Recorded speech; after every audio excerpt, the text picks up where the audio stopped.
All right, everybody, I'm ready to get started. Welcome back. Welcome back to the the first of the last three lectures we're going to have together. Because I mentioned last time that it's likely we will not have a lecture next Thursday. So that revealed itself to be true. We only do have three lectures left. So that'll give you guys a little bit of time to do the last homework for the chapter we cover on Tuesday, and then a little bit of extra time for you guys to also work on getting ready for your finals and maybe wrapping up some of the assignments in your other courses and whatnot.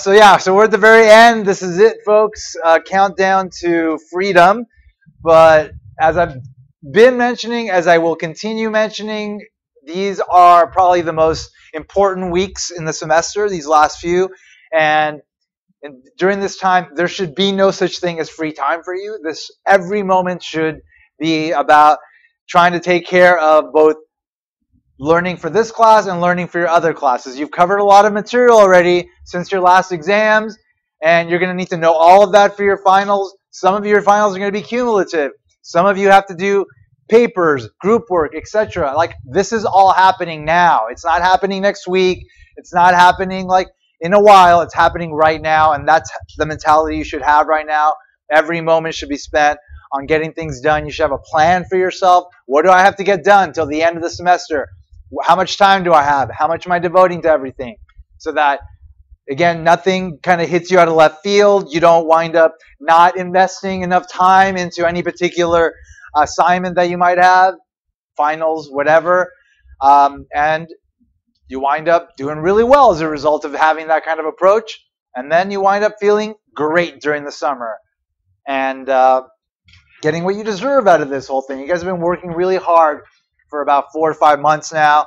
And again, if you drop the ball this last 2 weeks, then you could just blow the whole thing. But if you put everything you have into it, then you can make it like worth what it's worth, what it should be worth, which is what you signed up for, to get like some solid grades, get some classes out of the way, learn some stuff, and again, further build your foundations for whatever's to come next, because a lot can come next. Unfortunately for some of you, what may come next is what's happening now, because you'll have to retake this class. Not those people in this class that are sitting here, but there are people in this class that will have to retake this class. And at the very least, if you are one of those people that are on the cusp of that, work hard right now to avoid that result. Make this, somehow work out, at least to the point where you can slide by. But that's not the majority of you. The majority of you have been demonstrating a consistent commitment to this class, and because of that, I am happy to have had you in my class. I'm happy that you are consistently here. You are consistently, just doing everything you can to better yourselves, and allowing me to play the part that I need to play to help you to achieve those things. And so, together, we've done what we set out to do. And fortunately, as I said, it is almost over. So two and a half more weeks roughly, and then you guys can finally take the foot off the gas, sleep for a week if you want, whatever. Just however it is you choose to decompress and reboot and sort of kind of take a new approach to what's to come post this semester.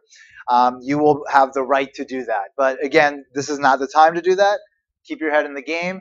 Be very intense about it. Get plenty of sleep, and it'll work out for you guys. Is there anything you want me to address in general about anything before I move forward with the material today? Good. Everything should be clear. I mean, all assignments have been what they are. The exams have been what they are. You guys know your scores. As far as trying to get some idea of how you should do on the final based on what you've done, it's not a clear-cut answer that you're seeking, because again, this is a curved class. So it all depends on how other people are doing relative to how you've done. And so I can't just calculate a number for you, so don't approach me about it, because I can't really help you. All I can say is do the best you can at this point. Just do the absolute best you can. Like I mentioned before, the final itself is not curved, and so if you do really well on the final, and like you get really high score out of 100 on it, then that'll add more points to your overall points than most people, because most people will not get any kind of bump as they did for the first 2 exams. And so in the end, you'll wind up with more points relative to everybody else, and that will put you in a higher echelon, a higher category of the grading brackets that reveal themselves once all the points have been calculated. That will, again, be kind of similar to what I established for you when after each exam, like those grading brackets based on a curve. So the exam is not curved, but the final grade is curved. So there will be that. But again, if you do really well in the final, then you can really move your way up. So I suggest for those of you looking for like a really strong comeback or a really strong kind of push into the next grade category, then the final is where the action is at. So put a lot of effort into it, focus a lot on it, and it will result in what you want from it, which is ideally the best grade possible.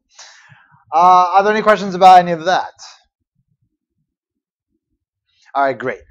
All right, so last of the 3 chapters that we're covering, again, these last 3 chapters, this is the last of the chapters we're covering that deal specifically with decision-making by firms in a particular type of market setting. Right before the exam, we looked at that for the most competitive version of a market, the perfectly competitive market. Again, that's the market where everybody basically was selling the exact same thing. There were no barriers to entry, so there was nothing that was keeping other firms out. If firms wanted to sell in those markets, they could. Everybody's a price taker in those markets. Nobody had any market power in those markets. And the price they set was the equilibrium price in the market. And in the long run, there were 0 economic profits in that context. Because again, if firms are making profits in the short run, that attracts more firms in. If firms are making losses, firms exit the market. And in the long run, price equals the marginal cost. It equals the minimum of the average total cost, the break-even price, and that's the result in those markets. Then we went to the monopoly side, the other side of the competitive spectrum. It was the first context that we considered in this 3rd part of the course, in which there's only one firm, in which the reason why there is only one firm is it's because there's a lot of barriers to entry, something stopping other firms from getting into the industry and competing. It could be legal barriers. It could be increasing returns to scale, meaning, again, you have to be a certain size in order to have a cost advantage, or else you won't be able to compete in those markets. If that's bad enough, you only have one firm operating in that market, a monopoly. In those markets, because barriers to entry keep firms out in the long run, there are profits for those firms. And again, like, because they are the only firm, they have market power. They have the ability to charge prices above their marginal costs, and that creates inefficiency in the market. It creates mutually beneficial transactions that could occur that don't, that can be sort of represented as a loss of consumer surplus, which is also known as deadweight loss. So there's deadweight loss in that scenario. So that's, again, the other extreme end of the spectrum. Then we looked at the first case that sort of was the in-between most common case last week, and that was oligopoly. Oligopoly had a few firms dominating the market, each one with a large market share. And the firms collectively have market power, the ability to charge prices above marginal cost. But they also have to deal with the fact that there is interdependence in the market. They share the market. And so the decisions that are made by one firm affect the decisions of rivals, and the decisions of rivals affect the decisions of the original firm. So that always needs to be taken into consideration, which complicates the analysis, which complicates the market outcome. The thing about a market like that, though, is that there are also barriers to entry, which is what is keeping other firms from entering, which is what leaves only a few firms in those markets dominating, and and as a result of that, again, like the firms do wind up making some profits, but the profits are not the same as they would make in a monopoly setting. All right, so finally now we're going to look at the monopolistic competition setting. So we'll first define what it means to be in a monopolistically competitive market. We'll talk a little bit about product differentiation, something we talked about at the end of the last chapter. And then we'll talk a little bit about sort of the practical issues associated with firms in these markets. All right, so as far as like the landscape of firms, monopolistic competition is the next best option to having a perfectly competitive market. Again, that's the most competitive market with the least price control. Again, monopoly being on the other side with the least competition and the most price control, and oligopoly being the next worst option from the monopolistic competition setting. The monopolistic competition setting results in a slightly more efficient outcome than oligopoly. And there's certain conditions that allow the firms in these markets to sort of be able to have some market power, but not enough to be able to basically reap the kind of profits that you would see in these other kind of markets. So firms do compete and also have market power, and therefore monopolistic competition falls under the category of imperfect competition, much like oligopoly did, with a better result for markets in general as far as efficiency, as far as prices go. Prices are lower in monopolistic competition than they are in oligopoly, but they're definitely higher than in perfect competition because of market power. All right, so a market structure that lies between the extremes of monopoly and perfect competition is monopolistic competition. An industry is monopolistically competitive if there are many buyers and sellers. So unlike in oligopoly where there's only a few sellers, or a monopoly where there's only one seller, you get a good amount of sellers in these markets. Definitely not to the extent that you'll see in a perfectly competitive market, but a lot of firms are able to compete in these markets. Each firm in the industry produces a differentiated product, though. So they all produce a slightly different version of what everybody else is selling. So in the soda market, Coke sells Coke, obviously, and Pepsi sells Pepsi, but it is just soda, ultimately. But they are able to carve out their little sub-niche by creating the idea that Coke is something different from soda in general, and so is Pepsi. Much like in hamburger markets, where McDonald's is able to create the idea that a Big Mac is not a burger, it's a Big Mac. And a Whopper is also not a burger, it's a Whopper. It's its own thing. So because of that, they're able to sort of carve out their sort of like kind of niche market in those industries. Yeah.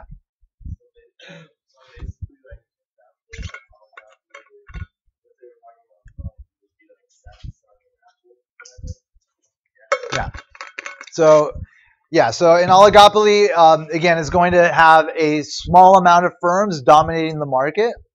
But the thing that sets it apart from this one is that there are barriers to entry in those. So you have to be maybe a certain size to be able to just compete in those. Whereas in monopolistically competitive markets, there are no barriers to entry. So there is free entry and exit from the industry in the long run as a result. So much like in perfect competition, firms can enter and exit the market in the long run. Again, not the case with monopoly at all. Oligopoly, it's rare, it's difficult, which is what keeps a few firms in power, basically dominating those markets. Also, as far as the differentiated product goes, that's the big difference between this and perfect competition, where everybody sells a commodity, the same thing. Everybody sells basically the exact same thing. So nobody's able to say, my version is different than your version. Everybody's version is the same. Corn is corn, wheat is wheat, oil is oil. So monopolistic competition is common in service industries like restaurants and gas stations, but it also exists in some manufacturing industries. In a monopolistically competitive industry, each producer has some ability to set the price of her differentiated product, but not, again, not in the way that that oligopolists are able to do, and not in the way that a monopolist is able to set their prices. Because, again, there is a good degree of competition for these firms, because the goods that are being sold are not perfect substitutes for each other, but they are imperfect substitutes. They are close substitutes in the eyes of consumers. And so, even though you may be a Coke person and you'll buy Coke no matter what, ultimately, if the price is high enough, if they triple the price of Coke, you'll buy Pepsi. I mean, in the end, you will buy Pepsi, because in the end, it is basically the same thing. So exactly how high a monopolistically competitive firm can set its price is limited by the competition she faces from other existing and potential producers that produce close but not identical products. All right, so let's discuss this issue of product differentiation.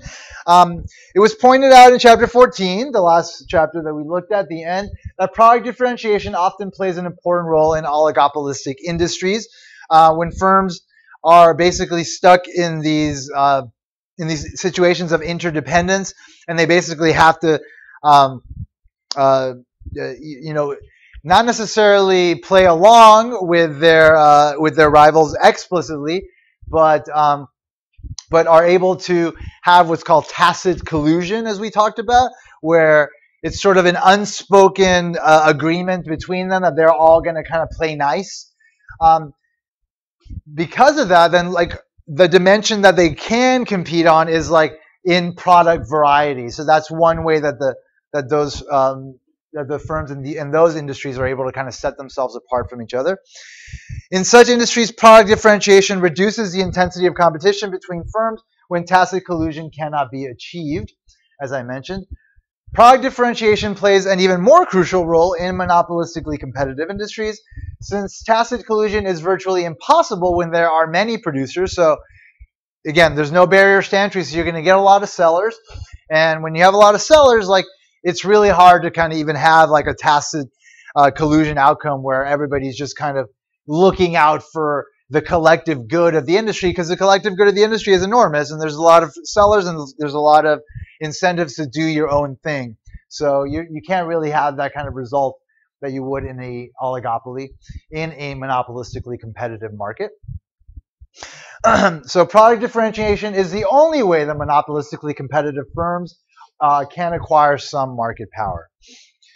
The key to product differentiation is that consumers have different preferences and are willing to pay somewhat more to satisfy those preferences. Obviously, we're all different people. We have different preferences, but we also do walk different paths in life. We have different socioeconomic circumstances that also inform our preferences. Income is a huge variable. People with more income tend to want to buy more varied options. They like, their preferences satisfied very specifically, and they are willing to pay for it, whereas poor people obviously are not. Poor people, they'll just take what they can get. So each producer can carve out a market niche by producing something that caters to the particular preferences of some group of consumers better than the products of other firms. So there's three important forms of product differentiation. There's differentiation by style or type, differentiation by location, and differentiation by quality. So we'll look at each of these in turn. So vendors in a food court differentiate their offerings by type, right? Like there's 1,000 different options at the food court, and everybody obviously gets what they want, but price does play a role. Not a huge one, though. Prices are generally pretty similar across those type of food court options, and ultimately people will go for the preferences, but if prices are too high, they will jump ship.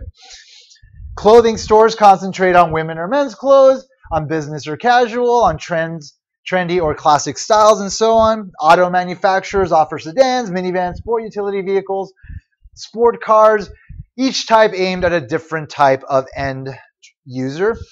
Books, films offer another type of differentiation by style and type, different genres for different people's preferences. All right. So location also offers a dimension of differentiation. Gas stations along a road offer differentiated products. If I'm out in the middle of nowhere, then basically I only have one option. If I come across a gas station um, that's like on a 50-mile stretch of highway or whatever, that's pretty barren.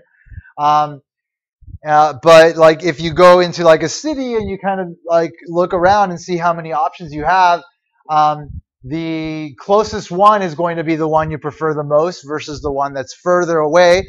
And so that essentially is another dimension of differentiation, like how far something is from you. So many monopolistically competitive industries supply goods differentiated by location. This is especially true in service industry, from dry cleaners to hairdressers, where customers often choose the seller who is closest rather than cheapest. So there's it's sort of a big area in economics where we study the optimal amount of product differentiation, and studying like location as a way of differentiation is sort of a big trend. And generally, like you'll see that based on that kind of analysis, like the more people there are, the more of those differentiation options you'll see. The more the costs are of setting up those options, the less you'll see. Ultimately, the question is like how much should there be? How much differentiation should there be? And it winds up being a trade-off between like the extra benefit of having extra locations, which is that people don't have to like drive as far, versus like the extra costs of having extra locations, which of course depends on like the setup costs, the fixed costs, and whatnot.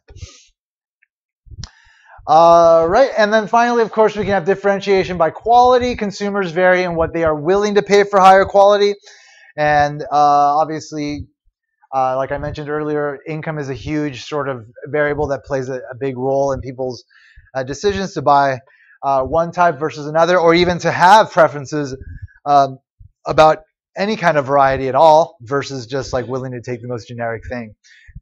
And so, yeah, quality is usually something that is dependent mainly on income. So whatever form it takes, there's two important features of industries with differentiated products. There's competition among sellers, and there's value and diversity. Competition among sellers means that even though sellers of differentiated products are not offering identical goods, they are to some extent competing for a limited market. So again, if you're buying burgers, if you're buying a burger, you're buying a burger. If McDonald's doubles their Big Mac and you're a Big Mac person, you will buy a Whopper because you're not going to pay twice as much for a Big Mac as normal. So if more businesses enter the market, each will find that it sells less quantity at any given price. So if there is enough of a market and there are economic profits, that will lure in firms. And the more firms enter the market, then obviously at that point you're going to see the firms being smaller themselves, because they're carving out like a piece of an existing pie that cannot be changed, and so they will wind up selling again a smaller amount. Value and diversity refers to the gain to consumers from the proliferation of differentiated products. So people do want variety. That's something that people do want. If we didn't, we wouldn't have it. People are willing to pay for it, and therefore variety exists. When a product is available in many different qualities, few people are forced to pay for more quality than they need, or to settle for lower quality than they want. So if there's enough incentive for firms to enter these markets and to set up shop, then you're going to get the whole sort of wide range of the different versions of the thing being sold, both for the sellers, the buyers with low willingness to pay versus high willingness to pay. Most people will be satisfied based on, again, their preferences, their income, etc. So there's benefits to consumers from a greater diversity of available products. All right, now let's look at the formal sort of analysis that we've been doing, just looking at a monopolistically competitive firm's decision to supply. All right, so monopolistic competition in the short run, again, we introduced the distinction between the short run and the long run back in chapter 12. Short run being a time period in which at least one input into production is fixed. Generally, we assume it's capital. Capital takes the sort of the umbrella category for like buildings, machinery, etc. In the short run, firms can't get out of their contracts for certain things, which is what keeps them sort of locked into the business until they wind up deciding they want to leave, at which point all inputs are variable and they can just like sell off their capital and get out of the industry if necessary. The short run equilibrium of an industry takes the number of firms as given. So we don't assume there's entry and exit in the short run. We just kind of examine the situation without that kind of fluctuation. The long run equilibrium is reached only after enough time has elapsed for firms to enter and exit the industry. Again, like I mentioned, perfect competition's long run equilibrium is where all the firms have either entered or exited and price equals the minimum of the average total cost. All right, so a monopolistically competitive firm, again, because they're able to sort of create the idea in consumers' minds that their product is different from their competitors, they essentially have their own demand for the product. So they, like a monopolist, like oligopolists collectively, face a downward sloping demand curve as opposed to a perfectly competitive firm that faces the perfectly elastic demand curve at the equilibrium price set in the market. So because they have that downward sloping demand curve, they've also got marginal revenue being less than price. So the marginal revenue curve is less than the demand.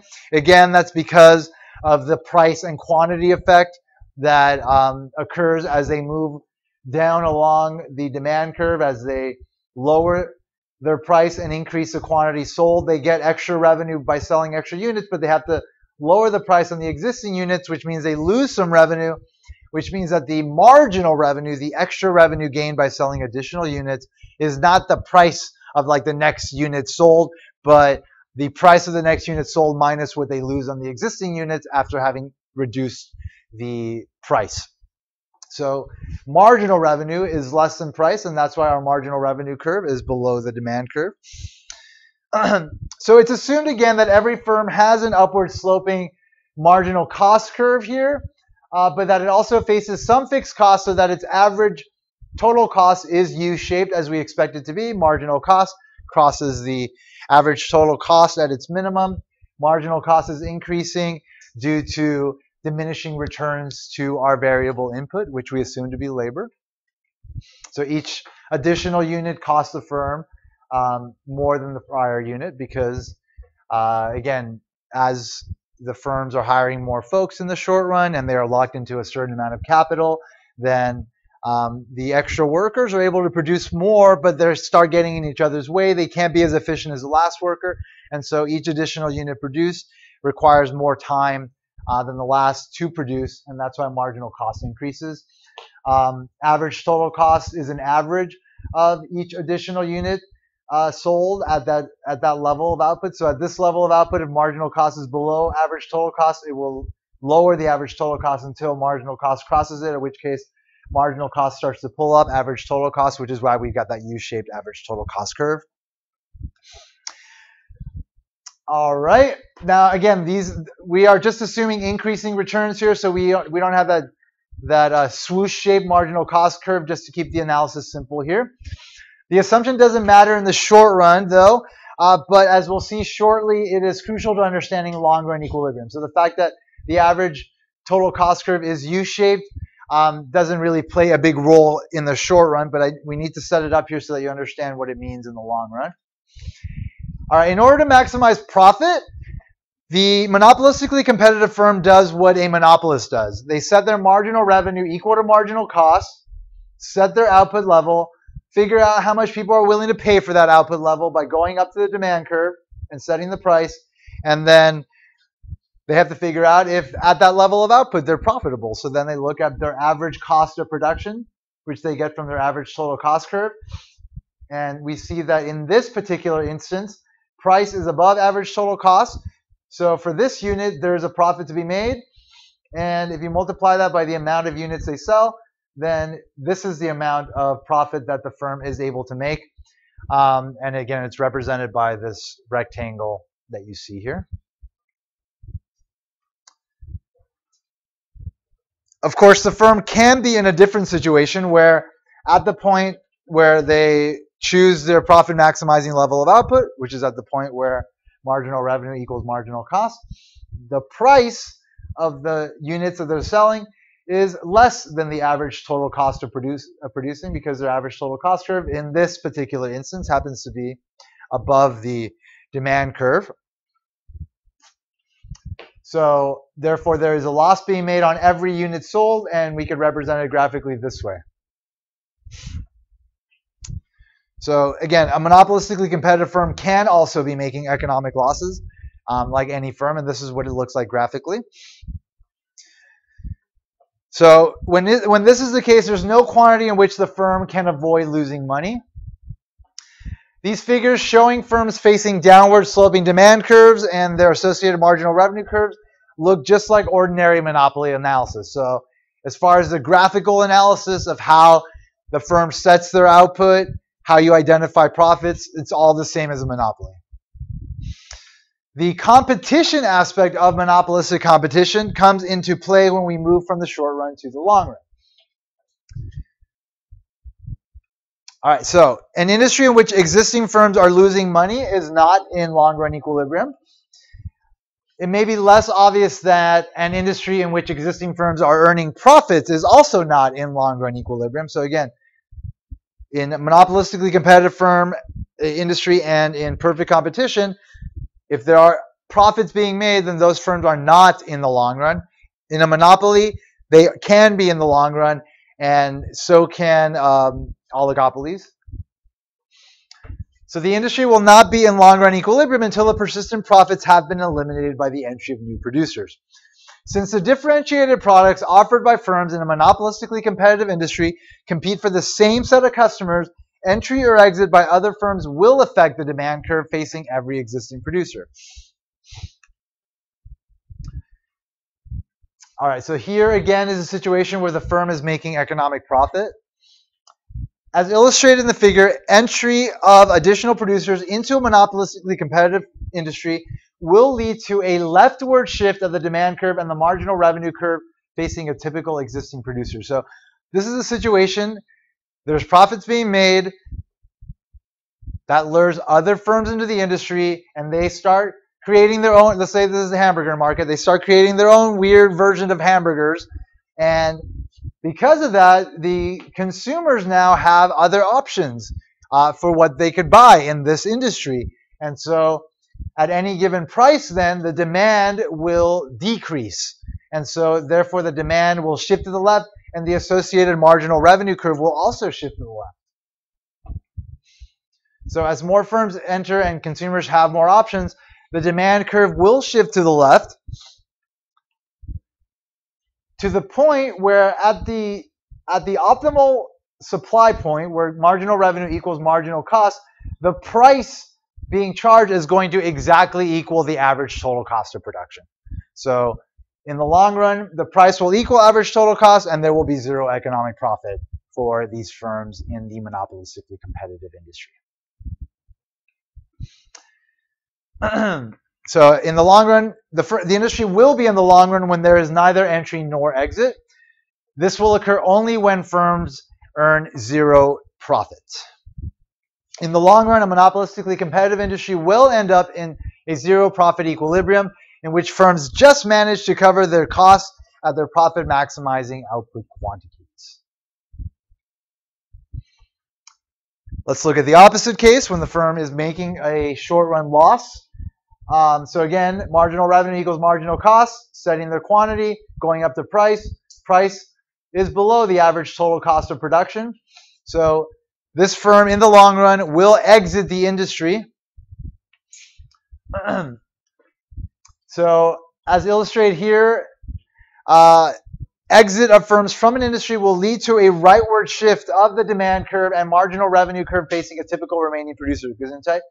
So as firms exit the industry, the demand for any particular good will increase.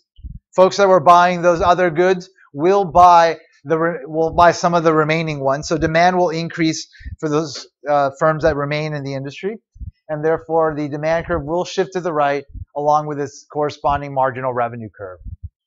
And that will happen again up to the point where marginal revenue equals marginal cost and price equals the average total cost of production, which again means that there are zero economic profits. So let's just look at that one more time. Short run, long run. In zero profit equilibrium, the first demand curve just touches its average total cost curve. It must be just tangent to it. Touching is what tangent means. At the profit maximizing output quantity, the output at which marginal revenue equals marginal cost.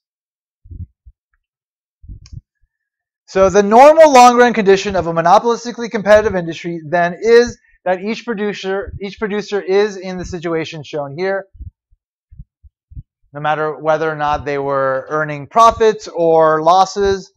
In the long run, all firms in a monopolistically competitive industry will be in this state where they are making zero economic profit.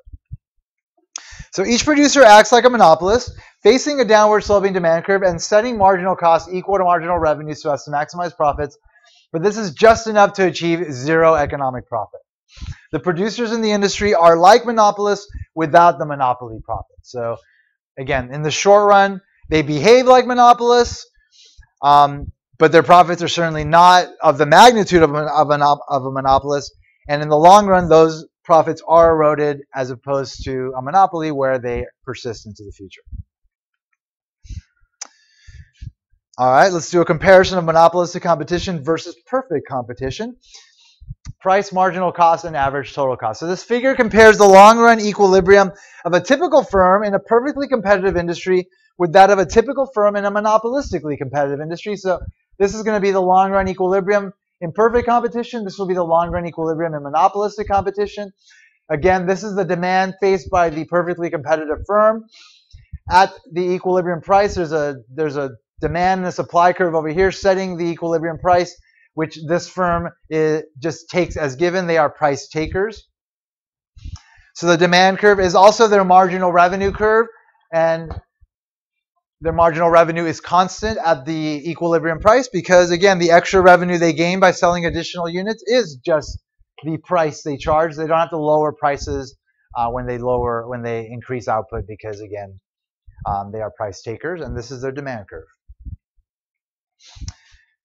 So in the long run, as we said, the firm sets their output at the point where price equals marginal cost, and that also happens to equal the minimum of the average total cost curve. So they are able to produce the minimum cost output in a perfectly competitive industry. So they're able to minimize the cost of producing.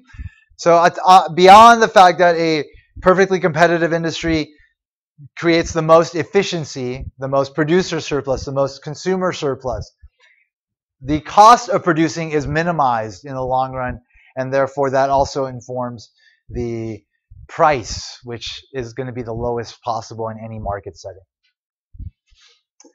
Monopolistically competitive industry, slightly different. So here again is the downward sloping demand. Here's the marginal revenue associated with it. There's our marginal cost. That's the amount they're going to supply. And this is the price they're going to charge. And in the long run, again, that price will equal the average total cost. But it will not equal the minimum of the average total cost. And that is what the whole point of this section is. Like, they are not minimizing the average cost of production. So in the long run, this firm will produce here. Here is the minimum cost output. So we can see that the firm is not producing that much, and no firm does produce that much. So again, there's two important differences here. First, in the case of perfectly competitive firms, the price received by the firm at the profit maximizing quantity is equal to the firm's marginal cost of production at that quantity of output.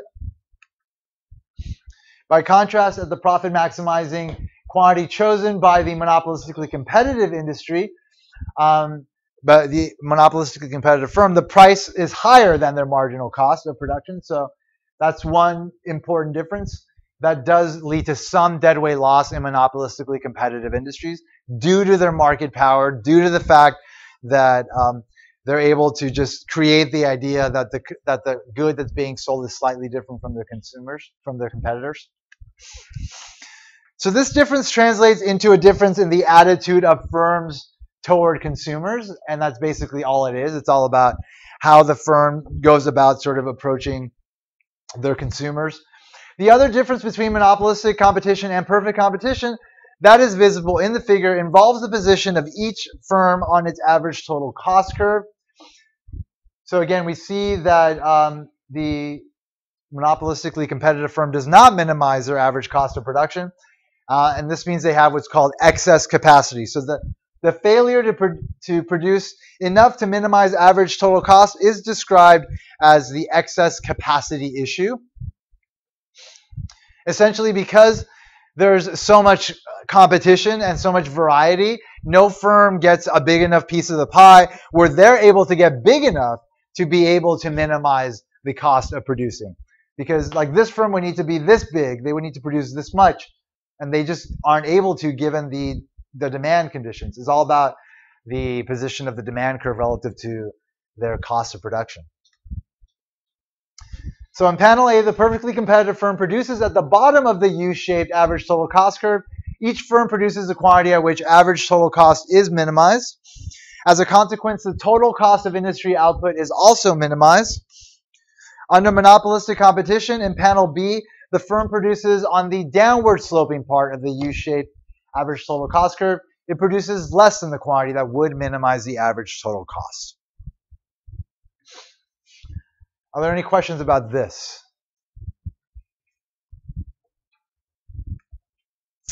All right, so the total cost of industry output is not minimized in the case of monopolistically competitive industry. Some people have argued that because every monopolistic competitor has excess capacity, that monopolistically competitive industries are inefficient as a result of that. Just the fact that they are not minimizing their cost of production. The efficiency issue under monopolistic competition is a subtle one that does not have a clear answer because, again, people want variety. People are interested in having different types of burgers, different types of soda, different gas stations throughout town. And because of that, they are willing to pay for their good a little bit more than they normally would. And they're willing to, just kind of tolerate the fact that things are being produced at a less efficient way, meaning the costs aren't being minimized. So let's address this issue a little bit more formally. Is monopolistic competition inefficient? So a monopolistic competitor, like a monopolist, charges a price that is above marginal cost. In monopolistic competition, some mutually beneficial transactions go unexploited. And that is, again, due to the fact that price is above marginal cost. Furthermore, it's often argued that monopolistic competition is subject to a further kind of inefficiency, that the excess capacity of every monopolistic competitor implies wasteful duplication because monopolistically competitive industries offer too many varieties. So there is a question of, like, if the markets are left to their own devices, if we allow the invisible hand, which, again, that's a term that was coined by Adam Smith in The Wealth of Nations, which was published in 1776. He's considered the father of economics, the first guy to ever kind of sit down and write all these ideas down. In that book, he mentioned the invisible hand and how this sort of propensity of individuals in an economy to work towards their own self-interest, that kind of creates a system where there's a coordination of like the sort of allocation of these scarce resources to those that value it the most. And so that is sort of the ideal, and that is what like free market economists are generally pushing, this idea of like the invisible hand will take care of things, and we should leave markets as they would to their own devices to sort of result in the best result that they would deem appropriate. But obviously we've seen that is not necessarily completely possible because there is market failure. Market power is a version of market failure, the fact that firms are able to charge their prices above marginal cost and kind of limit the amount of output in an industry. So therefore, we can't simply let the invisible hand kind of run free. We need the government involved to kind of say, hey, wait, hold on a minute. We can't have too many firms becoming too big and getting too much market power. If we're going to have only one firm because it makes sense to have only one firm, like in the case of a natural monopoly, we need to regulate it. We need to set the price equal to their average cost of production.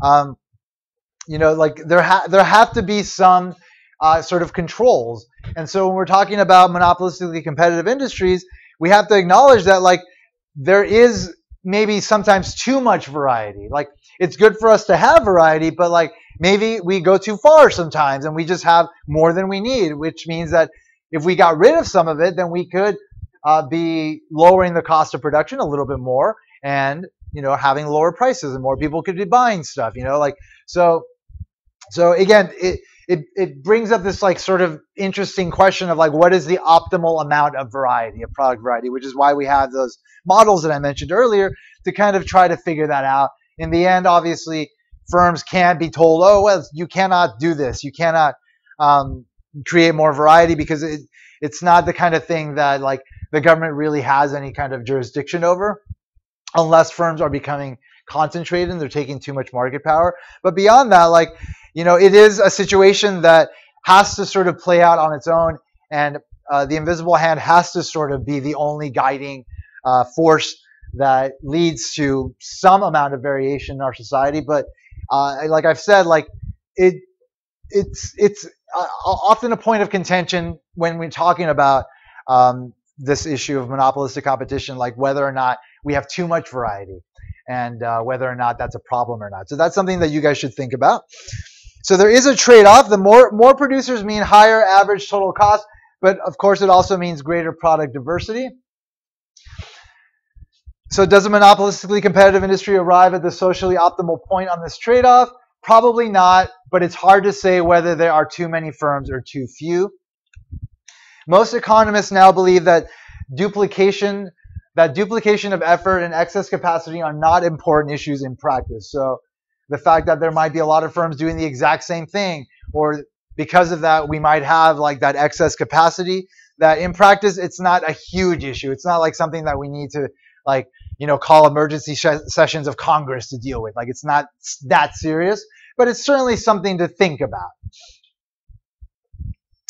All right, so let's lightly talk about these controversies a little bit more, and then we'll be done. So up to this point, we've assumed that products are differentiated in a way that corresponds to some real desire of consumers.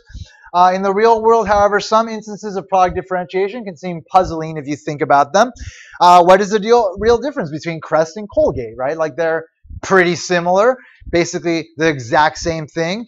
Energizer and Duracell batteries, I mean, really, ultimately, they're just all batteries. So even though advertising can play a big role in making us have an inkling of a sort of an idea, an intuition that something like a Duracell battery is different than an Energizer battery, like in the end, we all know that's not necessarily the case. A Marriott or a Hilton hotel room, basically the same thing. Most people would be hard-pressed to answer any of these questions.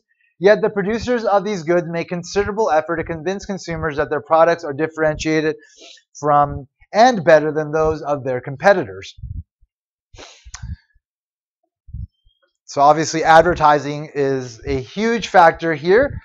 A perfectly competitive firm which can sell as much as it likes at the going market price has no incentive to spend money convincing consumers to buy more because, again, in those industries, everybody knows what they're getting.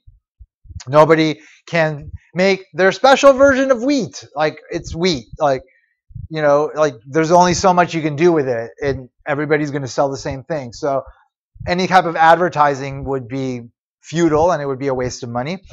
Only a firm that has some market power and that therefore charges a price above marginal cost can gain from advertising. In monopolistically competitive industries, ultimately, though, like the advertising doesn't serve to create like more consumers. Like it doesn't turn non-smokers into smokers. Like uh, generally, like you're gonna have like the advertising basically just cannibalizing customers from other firms. So you're gonna have all this money spent on just the firms kind of stealing consumers away from each other, which is another sort of form of waste that, as a society we should be thinking about. Like, is this something we need? But of course, in the end, like it is what it is, and we can't outlaw this kind of advertising. But it's something all of us should be kind of just thinking about. Like, is this all necessary?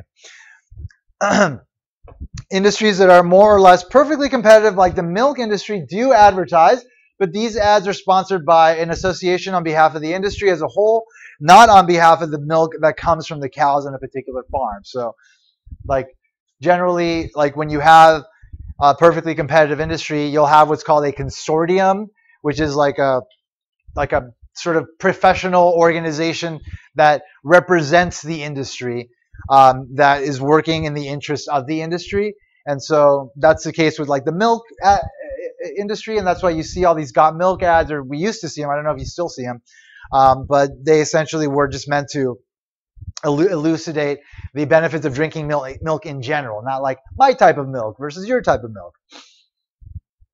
So given that advertising works, it's not hard to see why firms with market power would spend money on it. Obviously, it makes sense for them to spend money on it because it does tend to affect people's preferences.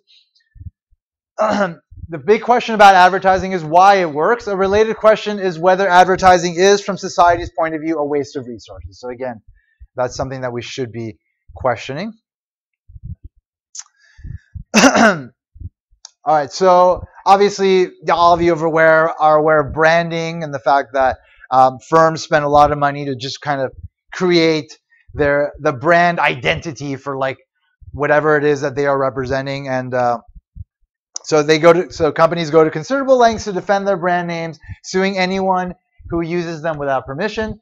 You may talk about blowing your nose on a Kleenex or Xeroxing a document, but unless the product in question comes from actually the company's Kleenex or Xerox, legally the seller must describe it as facial tissue or a photocopier. As with advertising, with which they are closely linked, the social usefulness of brand names is a source of dispute. They've sort of become almost an industry in and of themselves, like this whole branding thing, to the point where like if you have a name, that is enough. I mean, I guess the Kardashian name is kind of like the most glaring example of that. Like there really isn't any value behind that name. Like there wasn't like a product that we could say, oh yeah, that's a Kardashian. That's a Kardashian. Like it's like it's really just like the family and like the things that they do, and the fact that we all can't help but hear about them because you just can't help but hear about them. And so now that is a name, and that name has been put on every single kind of product you can think of, and these people have become billionaires. But really, what has been accomplished and what is actually being produced? Like, what is society better for it? No, it is just a brand. It is just a brand name that has sort of become this like all-powerful thing that just supersedes the importance of having something substantial behind it. It's a really odd sort of thing that's happened lately. I'd say in the last like 30 years, but I think it's a dying trend. Like I don't think we'll see this kind of thing go on forever, because people are smart and we all understand like you can't just build a name and have nothing behind it. Like eventually that name will fall apart, and so ideally that will happen to the Kardashians. All right. So does the preference of consumers for known brands reflect consumer irrationality, or do brand names convey real information? That's just something that all of us need to kind of think about all the time. And certainly you all should be thinking about it when you're out shopping for stuff and thinking about, buying that version of whatever that costs like 30% more, and whether or not that's worth it to you. So oftentimes, we will see some brands that do carry some extra value to them because the quality of what's being produced is actually worth the price. But oftentimes it is easy to kind of just fall under the spell of the brand and not really think about the fact that you're just paying extra for something that is recognizable versus just something that is practical. All right, folks, we are really early done today, but that's just the way it goes at the end of the semester. So, all right, so that's the end of this chapter. I'll open up the homework for it, and that's it. We have 2 more chapters to go, folks. So have a good couple of days. And like I said, work really hard. Like don't get your head out of this game. This game is very intensely going right now. You guys can do really well in it. I'll see you guys on Thursday.